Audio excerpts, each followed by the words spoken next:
Thank you, Kevin. Good afternoon, everyone. I want to stress that I'm not an opponent myself of patent reform, and I'm not against many of the provisions in the current bill before the Senate, House 1249. I do think that that bill has fatal flaws in it and is not ready for enactment without those flaws being corrected.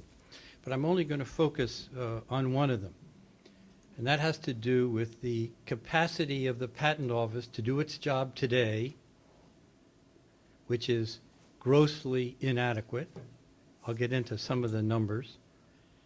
And the capacity of the Patent Office to carry the many new burdens that enacting this bill would heap on top of the shoulders of the people there.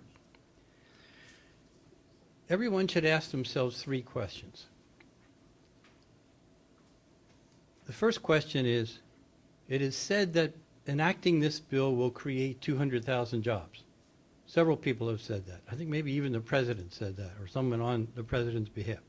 So the first question is that true or is that not true? Is that a fair prediction of what will happen, cause and effect, or is that just rhetoric? The second question is,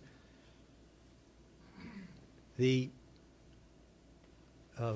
administration and other proponents of the bill say that enacting this bill will streamline, their word, streamline the patent process, this patent system.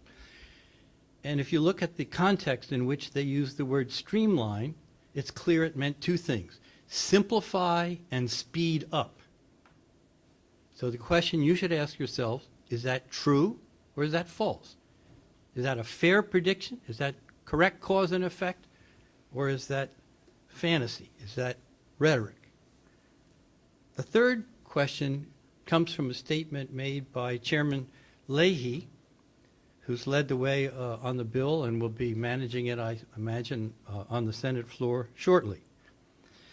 He said, enacting this bill will give the PTO the tools and resources it needs to address crippling backlogs. I think one thing everyone can agree on is that there are today, and there have been for a decade, at the PTO, crippling backlogs. Thomas Edison got his patent in 3 months. On average today, it takes 3 years, on average. And there are many, many, many cases in which it takes 4 years, 5 years, 6 years, 7 years, 8 years to get through the patent office process. Obviously, with the pace of technology today and the pace of commerce and the global competition, if it takes 5 years, let's say, to get a patent, the technology it addresses may have become obsolete in the meantime. And so the value of the patent is nil by the time it's granted. And of course, the most important functions of patents are to share technology so other people can build on the advance and create their own further advances. And secondly, to incentivize investment. Whether it's a big company or a little company, research and development, finalizing products, building facilities to make products, hiring workers and others to get the products to the market costs money. At each stage, it costs even more money than the last stage did. So whether it's a bank loan or whether it's a company using its own profits or whether it's a startup, depending on outside angel investors, venture capital investors, and other similar people, it takes a lot of money. So the question is, will this bill incentivize more investment at a faster rate, or will it discourage and deter those sorts of investors from putting the money where it needs to be? Now, the Patent Office has been sinking for years. Ironically, the same, almost a decade, I'll call it 7 years, I think that's a fair time frame, that the Congress has been considering changing the words in Title 35, the part of the U.S. Code dealing with patents, were the same years that it was allowing the patent office to deteriorate worse and worse and worse. If you look at the delays, they've gotten worse every single year. If you look at the backlogs, they've gotten worse every single year. 2 reasons. Number one, the fee level was too low to pay for the work that needed to be done to carefully, everybody wants accuracy, quality patents, and speedily, everyone ought to want speed, to do its work.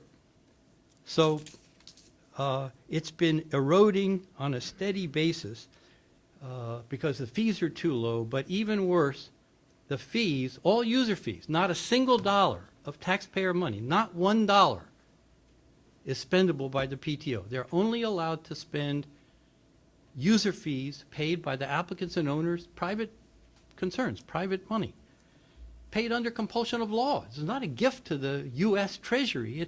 It's paying for services. It's a fee for services arrangement as set up by Congress by statute decades ago.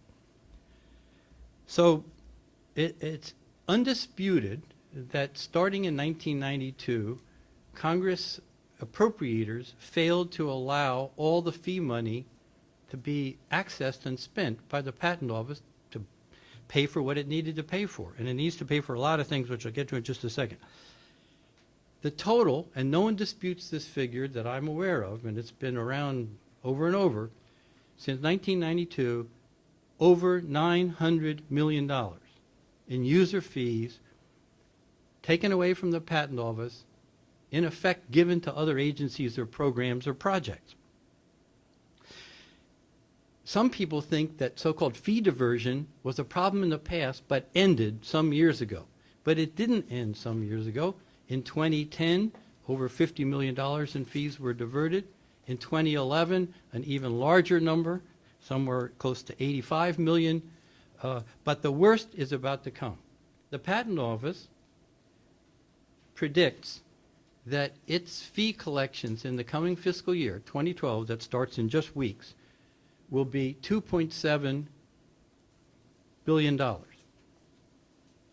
If Congress fails to pass an appropriation, which is what I expect is going to happen, and instead has to pass a continuing resolution, there will be huge pressure for the resolution to hold the PTO to their spending this year, 2011.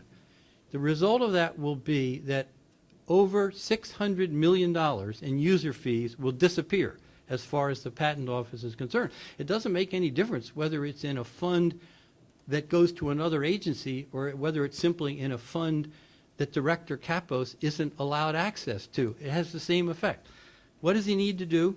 He needs to hire about 3,000 highly qualified veteran patent examiners to augment the corps he has now.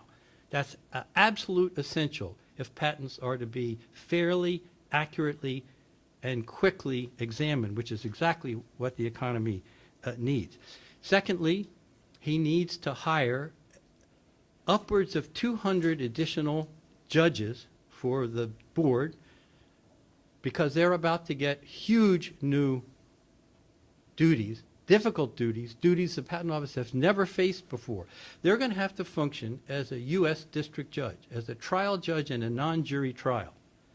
They're going to have to administer discovery systems, sanction systems, motion systems, make credibility findings, write opinions, just like district judges. There's no one in the Patent Office that has experience in that. No one in the Patent Office today who has training.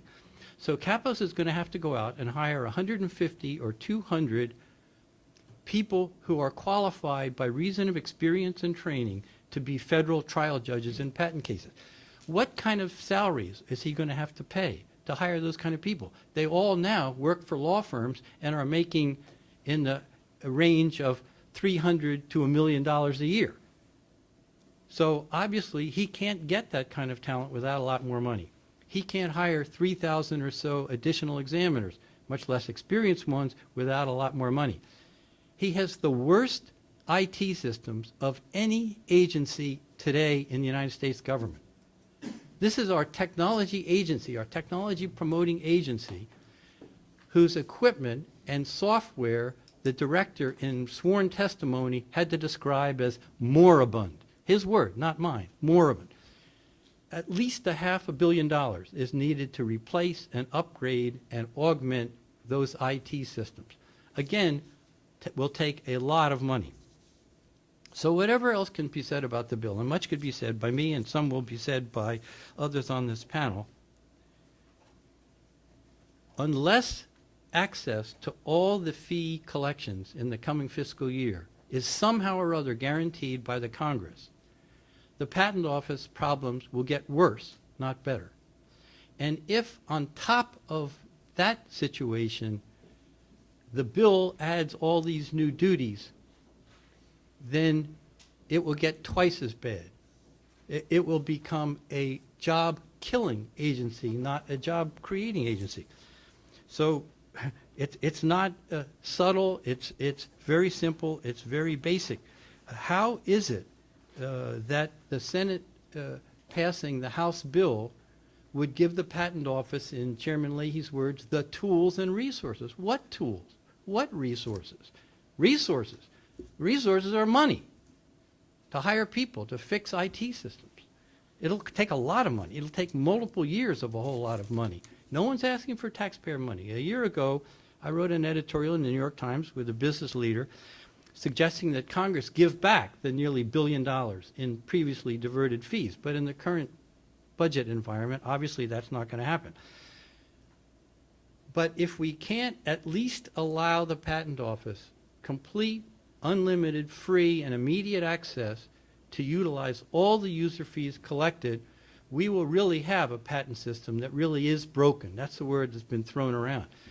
The patent system isn't broken. The Patent Office is broken, and it's broken because it's been neglected for a decade by the Congress that was focused on many, many other and very important things. We know what it needs. We know the only way out of the morass we're in. And the only way out is whatever else stays in the bill or goes out of the bill. And I think a handful of things ought to come out. I consider them fatal defects. Section 18, Section 14, parts of Section 5, parts of Section 6. The post-grant review is totally unnecessary. We already have two kinds of reexamination. We're about to have additional post-issuance procedures. So we're adding layers and layers of new procedures, lots of new burdens. It will create a complete train wreck unless at least the fee problem is solved. And the House bill doesn't solve the fee problem.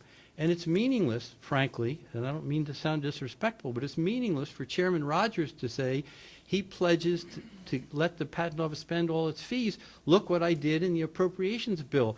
I set their mark at 2.7. That's the number they expect to collect. Sure, but he knows, you know, and I know there isn't going to be enactment of that budget. There's going to be a CR, and it's very likely to be at the 2010 or 2011 spending level. Some people wanted to put it back to the 2008 spending level. So there goes $600 million to $1 billion in money the Patent Office desperately needs. So the long and short of it is, unless the Senate and the whole Congress is prepared to fix the funding problem, it would be much better to reject this bill.